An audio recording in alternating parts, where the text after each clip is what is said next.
5ই আগস্টের গণঅভ্যুত্থানের পর অন্তর্বর্তীকালীন সরকার ক্ষমতায় আসার পর থেকে একটা কথা মাঝে মাঝেই শুনি যে বিএনপি নাকি আওয়ামী ন্যারেটিভ নিজের করে নিয়েছে, বা সেই ন্যারেটিভই তারা এখন ধারণ করছে এবং ফেরি করছে।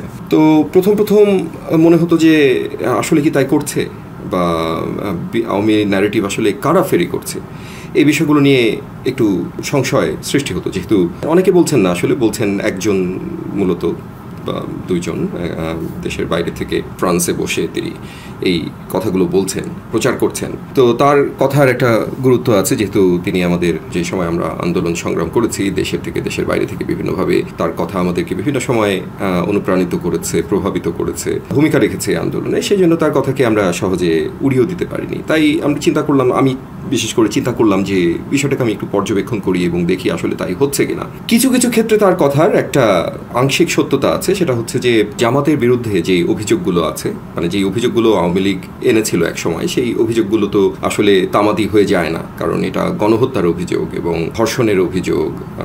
তারপরে সেই সময়, অর্থাৎ সেই সময় যে সরকার ছিল 1971 সালে, সেখানে জামাতের নেতাদের অংশগ্রহণের অভিযোগ, এবং সেই অংশগ্রহণের সুবাদে দেশে যে বাহিনীগুলো তৈরি হয়েছিল, আল বদর, আল শামস, সেখানে তাদের সদস্যদের অংশগ্রহণের অভিযোগ, এবং এই বিষয়গুলো তো আসলে এখনো সম্পূর্ণভাবে সমাধান হয়ে যায়নি। কাজেই এই বিষয়গুলো নিয়ে কথা বললে স্বাভাবিকভাবেই, অর্থাৎ তাদের নাম উল্লেখ না করেও যদি কথা বলা হয়, এটা তাদের দিকেই চলে যায়। তো আমি দেখলাম যে এই কথাগুলো বিএনপির অনেকেই স্বাভাবিকভাবেই বলছেন। বিএনপি একজন মুক্তিযোদ্ধার দ্বারা প্রতিষ্ঠিত দল, মুক্তিযুদ্ধে গৌরবময় একটা ঐতিহ্য এবং ইতিহাস যার আছে, এরকম একটি দল।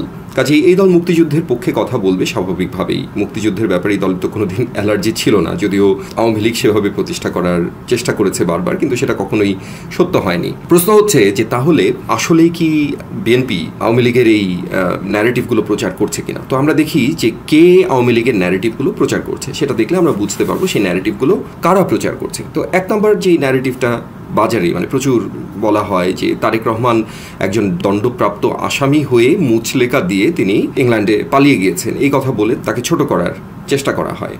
কে করছেন আপনারাই বলেন, এই সময় এই কাজটা কে করছেন?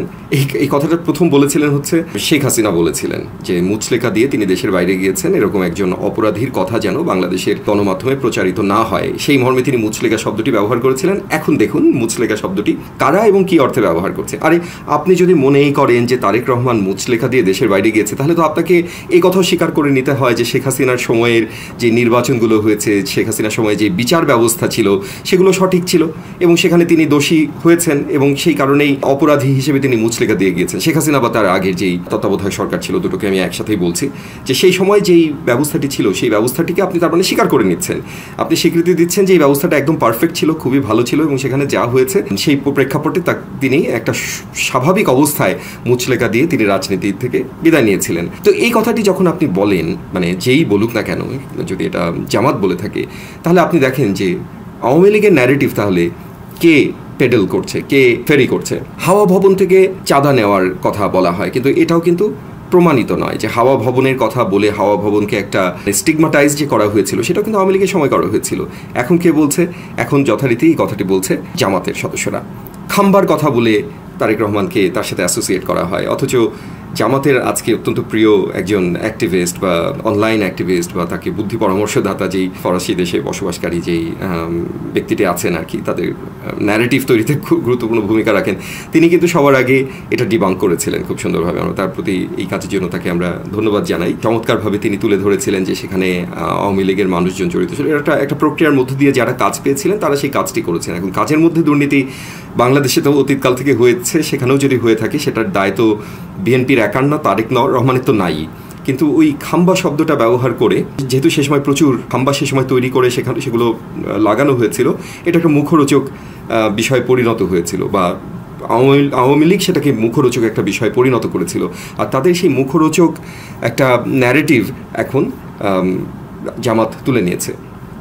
দুর্নীতিতে চ্যাম্পিয়ন, এটা আরেকটা ন্যারেটিভ যেটা আওয়ামী লীগ চালু করেছিল। আওয়ামী লীগের ন্যারেটিভ কে বা কারা ফেরি করছে, কারা বহন করছে, সেটা আমি জাস্ট দেখাতে চাচ্ছি। ন্যারেটিভগুলোকে খণ্ডন করা সেটা বহুবার হয়েছে, সেগুলো আছে, এগুলো মিথ্যা, এগুলো মানে নতুন করে প্রমাণ করার কিছু নেই, দরকার হলে সেটা ভবিষ্যতে আলাদাভাবে প্রমাণ করা যাবে। কিন্তু এই কথাগুলো কারা নিয়ে আসছে মানুষের কাছে বারবার, আওয়ামী লীগের এই কথাগুলো যে দুর্নীতিতে চ্যাম্পিয়নকে আওয়ামী লীগের সময় মানে বিএনপি যখন 2001 সালে প্রথম ক্ষমতায় আসলো তখন হয়েছিল, এটা হয়েছিল 2000 সালের যেই ডেটা তার ভিত্তিতে ট্রান্সপারেন্সি ইন্টারন্যাশনাল বাংলাদেশ যেই রিপোর্ট প্রকাশ করেছিল, বিএনপি ক্ষমতায় আসা 3 মাসের মধ্যে সেটা প্রকাশ পায়।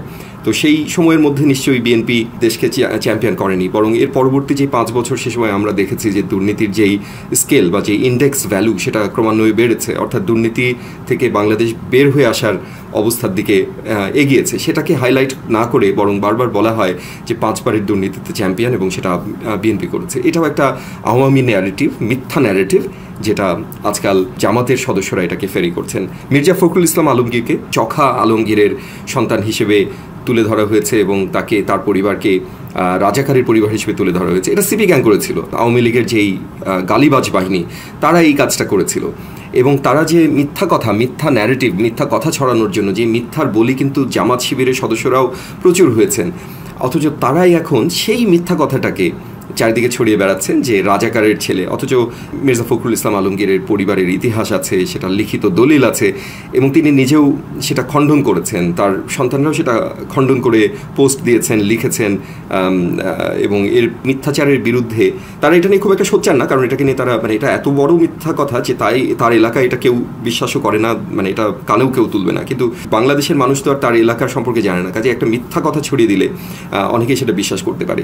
তো এই যে দুটো জিনিস এখান থেকে প্রমাণিত হয়, এক হচ্ছে আওয়ামী লীগের যে ন্যারেটিভ, সেই ন্যারেটিভগুলো এখন আসলে ধারণ করছে বিএনপি নয় জামাত। 2 নম্বর যে বিষয়টি আমি হাইলাইট করতে চাই সেটা হচ্ছে যে যারা মিথ্যা ন্যারেটিভ বা মিথ্যা কথাকে রাজনীতির হাতিয়ার হিসেবে ব্যবহার করে, তারা কি আসলে ইসলামী দল, সেই ইসলামী শব্দটা তাদের নামে ব্যবহার করার অধিকার রাখেন?